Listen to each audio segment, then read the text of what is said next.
بسم اللہ الرحمن الرحیم۔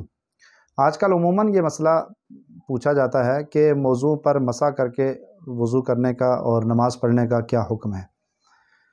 اس کے بارے میں عرض یہ ہے کہ اگر کسی شخص نے وضو کر لیا، وضو کرنے کے بعد پاؤں پر موزہ پہن لیا، تو اب اگر وہ مقیم ہے تو ایک دن ایک رات تک اس موزہ کے اوپر مسح کر کے نماز پڑھ سکتا ہے۔ اس کو بار بار موزہ اتارنے اور اس کے اوپر پاؤں کو دھونے کی ضرورت نہیں ہوگی۔ اور اگر وہ مسافر ہے تو 3 دن 3 راتیں وہ اس کے اوپر مسح کر سکتا ہے، پاؤں دھونے کی ضرورت اس کو نہیں ہوگی۔ اگر کسی کو پر غسل فرض ہے تو غسل فرض ہونے کی صورت میں پاؤں پہلے دھو لے، دھونے کے بعد اگر اس کو پہنے تو پہن سکتا ہے، لیکن بہتر یہ ہے کہ پورا غسل کر لے، پورا غسل کرنے کے بعد پھر جو ہے وہ موزہ پہن لے۔ اب عموماً آج کل ایک ٹرینڈ چل پڑا ہے کہ جو یہ عام ہم دھاگے والی، کپڑے والی، اون والی جرابیں پہنتے ہیں، ان کے اوپر مسح کرنے کی اجازت دی جا رہی ہوتی ہے اور لوگ کر رہے ہوتے ہیں۔ اس جراب پر مسح کرنے کی وجہ سے مسح نہیں ہوگا اور اس کی وجہ سے وضو بھی نہیں ہوگا۔ جب وضو نہیں ہوگا تو اس سے پڑھی گئی نماز نہیں ہوگی۔ کیوں کہ جس موزہ پر مسح کرنے کی اجازت ہے، یہ جراب وہ موزہ نہیں ہے۔ وہ کیا ہے کہ 3 شرائط ہیں اس کی۔ ایک تو یہ ہے کہ وہ اتنی ہو کہ جس کے اندر ٹخنا چھپ جائے،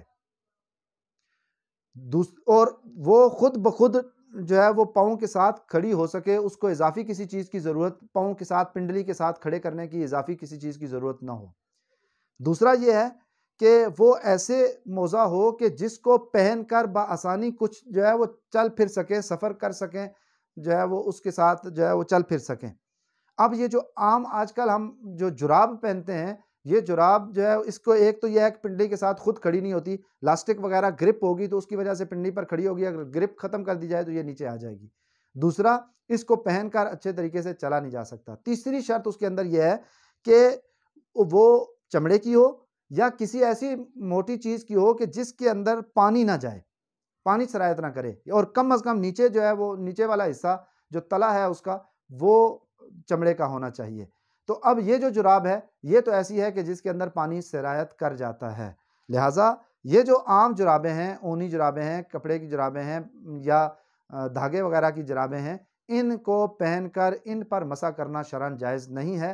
اگر ان پر کسی نے مسح کر لیا تو اس کا وضو نہیں ہوگا، اور وضو نہیں ہوگا تو نماز وغیرہ بھی نہیں ہوگی۔ البتہ اگر وہ دوسرا جو موزہ ہے وہ پہن لیتے ہیں تو جائز ہے۔ اسی طرح اگر شوز کوئی پہنتا ہے اور لمبے شوز ہیں جو ٹخنوں کو چھپا لیتے ہیں تو اب ان کے اندر مسح کیا جا سکتا ہے۔ وہ الگ بات ہے کہ کیا ان کے اندر جو ہے وہ نماز پڑھ سکتے ہیں یا نہیں پڑھ سکتے، تو وہ الگ ہے کہ اس کے اندر پاؤں کی انگلیاں جو ہے وہ قبلہ رخ نہیں ہوتی اور باقی معاملات ہیں۔ لیکن اگر کوئی کرسی پر بیٹھ کر نماز پڑھنے والا ہے یا معذور ہے یا کوئی اور معاملہ ہے تو وہ اس صورت میں بھی پڑھ سکتا ہے، لیکن ان پر مسح ہو سکتا ہے۔ لیکن یہ جو عام جرابیں ہیں ان پر مسح کرنا شرعاً جائز نہیں ہے۔